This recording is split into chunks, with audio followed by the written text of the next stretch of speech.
ତୁ ତୁ ତୁ ତୁ ତୁ ରେ ମୋ ଦେଶୀ ବିଅର ତୁ ତୁ ତୁ ତୁ ତୁ ରେ ମୋ ବାକଡ଼ି ଲେମନ ମାଗୁ ନାହିଁ 750 ମାଗୁଛି ରେ ଖାଲି 150 ମାଗୁ ନାହିଁ 750 ମାଗୁଛି ରେ ଖାଲି 150 ଖେଳନାରେ ଲୁଚ କାଳି ମୋ ପାଖକୁ ମାଡ଼ି ଯେବେ ଚଢ଼ିଯିବ ରେ ନିଶା ବାକାଡ଼ି ଘରୁ ସବୁ ଜିନିଷକୁ ଦେବି ରେ ନିଜେ ଫୋପାଡ଼ି। ବେ ତମ ମୁଣ୍ଡ କେତେ ବେ? ତମେ ଆମ ଭଳିଆ ଗଞ୍ଜେଇ ଟାଣି ପାରିବ? ମୁଁ ଦିନକୁ 100-150 ଟଙ୍କାରେ ଗଞ୍ଜେଇ ଟାଣି ଉଡ଼େଇ ଦେଉଛି। ବାଙ୍କା ଗଞ୍ଜଡ଼ ଥରେ ନିଶ୍ୱାସ ଛାଡ଼ିବ ମାନେ ଜାଣିବୁ 50 ଟଙ୍କା ଉଡ଼ିବ। ତମେ ତ 50-100ରେ କାମ ଚଳାଇ ଦେଉଛ, ଆମର ବା 150-180 ନହେଲା ବେଳକୁ ହେଉନି। ଭାଇ ଗଞ୍ଜେଇ କ'ଣ ମାନେ ଟାଣନ୍ତି? ଶଳା ଯାହା ପାଖରେ ପଇସା ନଥିବ ସେ ଗଞ୍ଜେଇ ଟାଣିବ। ତୁ ଶଳା ଗଞ୍ଜେଇ ଟାଣୁଆ ମୁଣ୍ଡ, ତୁ ଶଳା ମୋ ସାଙ୍ଗରେ କ'ଣ ଗପୁଛୁ? ତାପରେ ଦେଖେ, ଆମ ମଦକୁ ଓଡ଼ିଶା ସରକାର ସ୍ୱୀକୃତି ଦେଉଛନ୍ତି।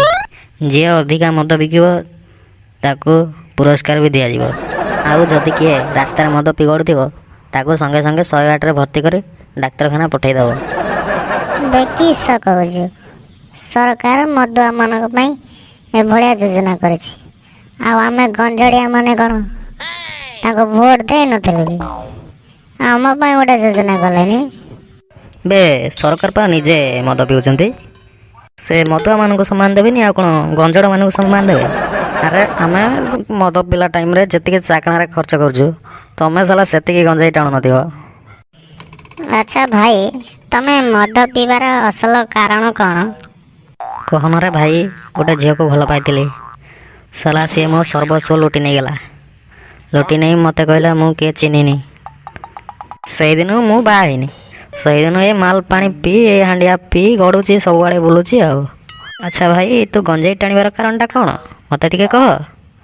କହନା ଭାଇ, ମୁଁ ବହୁତ ପାଠ ପଢ଼ିଥିଲି, ଏମିତିକି B.Tech ଇଞ୍ଜିନିୟର ପର୍ଯ୍ୟନ୍ତ ଯାଇଥିଲି।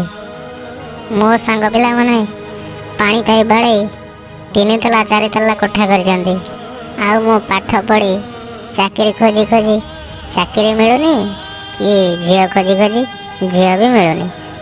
ବେ ତୁ ଏବେ ବି ବାହା ହେବାକୁ ଆଶା ରଖିଛୁ?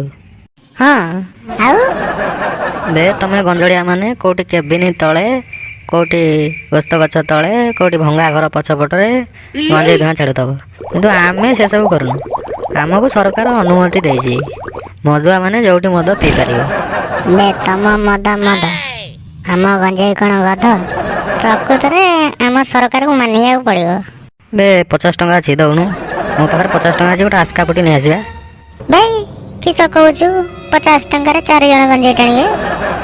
ତୁ ଗୋଟେ ଭଲ ଗୀତ ଗା, ମୁଁ ଏପଟରେ ଗଞ୍ଜେଇ ରେଡ଼ି କରିଦେଉଛି। ଠିକ୍ ଅଛି। ମୋ ପାଖରେ ତୁ ବସିଯା, ମୋ କଦଳୀ ଛଡ଼େଇ ଖା, ମନା କରି ଛାତି ଚିରି ମୋ ମୁଣ୍ଡକୁ ତୁ ନା ରଗା।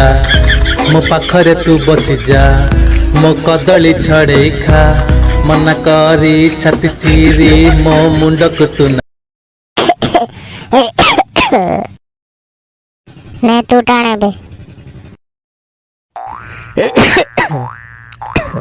ବେ ମଦ ରେଟ୍ ଯାହା ହେଲାଣି, ମୁଁ ଏ ଗଞ୍ଜେଇ ଟାଣି ଯାହା ଜାଣିଲି, ଆଉ ମଦ ପିଇବିନି।